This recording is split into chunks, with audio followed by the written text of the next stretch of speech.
Selamat datang di podcast Koalisem 7.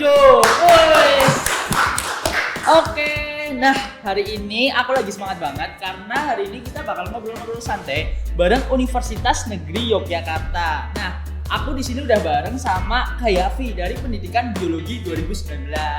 Ya, halo semuanya, adik-adik Semada 21. Aku Yafi dari Pendidikan Biologi yang dikatakan Zain tadi. Mantap. Ada juga Alia dari Bimbingan Konseling 2020. Hai, ada Desmel 21. Oke, mantap. Nih, aku mau ke Alia dulu deh. Gimana nih Al? Rasanya semester 1 kuliah online. Gimana nih menurutmu? Aduh, gimana ya? Jujur sih berat banget ya, karena kan belum tahu kondisi kampusnya gimana, belum ketemu teman-teman, kita nggak tahu gimana nanti. Tapi udah disuruh online gitu loh. Emang kalau misal online di semester pertama rada bingung-bingung gimana ya? Iya. Oke nih, kalau Kak Yafi nih yang udah pernah nyicipin offline dan online di UNY nih, lah bedanya apa sih Kak kuliah offline dan online di UNY? Pasti banyak banget bedanya ya. Aku pribadi pun sekarang di kuliah online juga akhirnya menyesuaikan ulang karena rasanya apa ya, beda lah dari yang waktu offline sama online. Waktu offline tuh mungkin teman-teman yang Semada 20 belum pernah ngerasain jalan dari kelas ke kelas. Belum sama sekali, kita belum. Kesana aja belum pernah ya. Nungguin dosen gitu-gitu lah. Ya itu emang yang bikin kangen tuh sebenarnya kalau boleh jujur bukan kuliah secara materinya ya, tapi dalam artian malah suasana ketemu sama teman-teman, suasana makan di food court, tunggu jadwal. Biasanya kalau kuliah kan jadwalnya nggak mesti kan. Kalau waktu SMA kan kita dari jam 7 sampai jam 1 ya terus ada kan. Nah, kalau kuliah kan kadang-kadang jam 7 ada, jam 1 baru ada lagi. Nah, tergantung dosennya kadang. Ya kan, tergantung dosennya. Nah, waktu nunggu jeda itu yang bikin kangen sih. Oke, mantep. Nah, aku mau lanjut nih. Tadi Kak Yafi sempat nyinggung tentang suasana dan lain kan. Tapi gimana sih lingkungan kampus di UNY? Baik temannya, gedungnya, suasananya tuh gimana sih? Oke. Aku coba jawab dari yang paling dekat ya, karena aku anak FMIPA, jadi aku coba deskripsiin dari FMIPA. Sebenarnya setiap fakultas itu punya suasana masing-masing, tapi secara garis kurang lebih di UNY itu kalau aku sendiri ngerasanya kayak di Semada. Bener gimana ya? Jadi suasana di Jogja itu aku merasa kayak di Purwokerto. Suasananya tuh nggak beda jauh gitu. Gimana cara orang-orangnya menyapa dan lain-lain, terus kehidupan di sana, hubungan satu sama dengan orang lain, mereka juga termasuk orang-orang yang mudah bergaul gitu loh. Enak gitu ya diajak buat pertemanan gitu ya. Nah, tapi biasanya nih mesti pada tanya biaya hidup. Meskipun udah tahu biaya hidup di Jogja kadang pada udah paling segini, tapi di UNY ada bedanya nggak sih biaya hidupnya?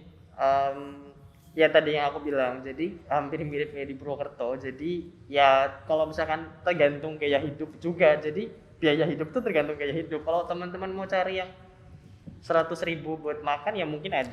Kalau misalkan teman-teman mau cari yang 5.000 juga bisa gitu. Ya standar lah, nggak mahal-mahal banget, nggak murah-murah banget. Tapi ya kalau yang misalnya teman-teman emang gaya hidupnya tinggi ya pasti akan tinggi juga. Tergantung orang masing-masing juga kan. Benar. Nah, oke lanjut nih. Kita udah bahas lingkungan kampus, biaya hidup, tapi fasilitas di UNY tuh ada apa aja nih Kak? Yang udah pernah ngerasain nih kuliah di sana. Fasilitas di UNY nih ada apa aja nih? Itu teman-teman di sana itu ada digital library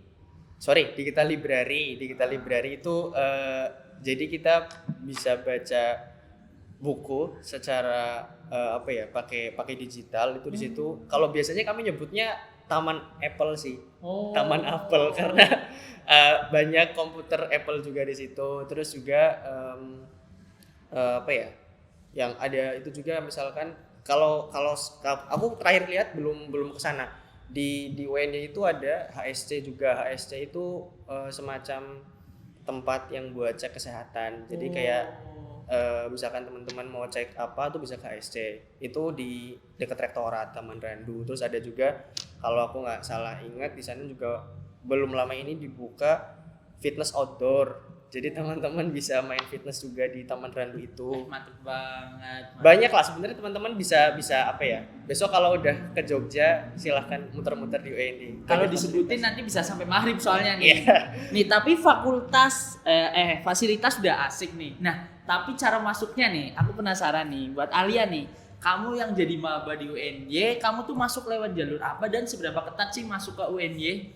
Kalau aku sih kemarin ya masuknya itu dari SBMPTN. Nah kalau keketatannya aku lupa berapa, tapi kalau menurut aku sih cukup ketat ya, karena ya tau lah ya UNY kan juga banyak yang pengen masuk situ. Nah, kamu kan tadi lewat SBM kan. Nah, kamu juga udah pernah pasti ospek online juga kan. Tapi ada ciri khas kampus UNJ nggak sih yang bikin kamu, oh ini UNJ gitu, ada nggak? Yang ciri khasnya tuh waktu pertama masuk itu tuh mabanya itu diwajibin satu semester apa 1 tahun ya aku lupa, itu tuh ikut mentoring, namanya tutorial itu PAI, itu tuh kayak mentoring agama gitu loh, tapi sama kakak tingkat, dan itu tuh nanti masuk ke mata kuliah agama. Kayak mata kuliah umum gitu ya? Iya. Oke. Nah, aku bakal lanjut aja nih langsung karena udah banyak pertanyaan buat UNJ nih. Aku mau tanya nih pertama nih, Kak, di UNJ ada nggak Semada 20 yang masuk lewat jalur SNMPTN? Ada nggak, Lia? Ada si Silvi kalau nggak salah dia nilainya itu 91,2 waktu kemarin. Jurusan? Pendidikan Teknik Busana. Oke, jadi buat adik-adik Semada 21 nih yang tanya, Semada 20 ada yang masuk UNJ lewat jalur SNMPTN ada enggak? Dan itu ternyata ada. Jadi buat adik-adik yang ngerasa masih ragu, langsung nyoba aja daftar di UNJ. Nah, aku mau tanya ke Kak Yafi nih, banyak stigma tentang gini, lulusan UNJ pasti jadi guru. Itu bener nggak sih Kak? Soalnya ada pertanyaan juga, Kak, kalau lulus UNJ itu dipersiapkan untuk menjadi guru ya? Iya, jadi kalau misalkan dulu waktu masih jadi IKIP emang akan jadi guru ya. Tapi sekarang karena UNJ jadi universitas, tentunya memang masih ada identitas menjadi seorang guru karena masih ada pendidikan juga, masih ada fakultas ilmu pendidikan dan lain-lain. Nah, kalau misalkan apakah harus jadi guru ya enggak juga gitu. Di UNJ sekarang udah banyak mata kuliah ataupun udah banyak juga jurusan-jurusan yang lebih umum lagi, kayak di jurusanku ada pendidikan biologi juga ada biologi, ada matematika, pendidikan matematika juga dan seterusnya. Jadi nggak mesti jadi guru juga, dan yang dari pendidikan pun juga nggak mesti jadi guru kan akhirnya. Ya emang banyak gitu. Aku mau nambahin tadi yang disampaikan sama Alia soal BK itu, kalau teman-teman misalkan pengen tanya atau pengen tahu, teman-teman bisa cari aja di Animo akreditasi dan daya tampung program sarjana di pmb.uny.ac.id. Itu teman-teman bisa lihat semuanya di situ. Udah lengkap gitu ya Kak? Ini kalau jurusannya Alia ya, bimbingan konseling itu daya tampung 2020 itu adalah 81, dan Animo di tahun 2019 itu sebanyak 2158. Berarti cukup ketat ya persaingan di UNJ nih. Iya. Dan itu udah lengkap semuanya ya Kak? Ya, teman-teman bisa lihat di pokoknya kalau misalkan ada yang pengen ditanyain bisa langsung ke web UNJ atau ke pmb.uny gitu aja. Mantap. Oke nih. Nah, kita bakal lanjut tentang bahas UKM nih, UKM yang ada di UNJ. Nah, Kak Yafi nih yang udah semester 3 berarti ya Kak? Ya. Di UNJ. Nah, UKM di UNJ itu ada apa aja nih Kak? Kalau di UNJ berarti itu kan tingkatnya universitas. Itu yang aku tahu ada Magenta Radio, teman-teman bisa yang suka radio bisa ke situ. Ada juga pecinta alam, aku agak lupa namanya apa. Terus ada juga kayak Suara Wardana, itu apa di sini kalau di Semada Voice. Oh iya. Jadi kayak Ya kalau di sini. ya Espo kayak Espo-nya tapi di UNJ itu Suara Wardana. Ada marching band juga, ada banyak sih teman-teman, UKM-nya banyak. Kalau di fakultasku sendiri itu ada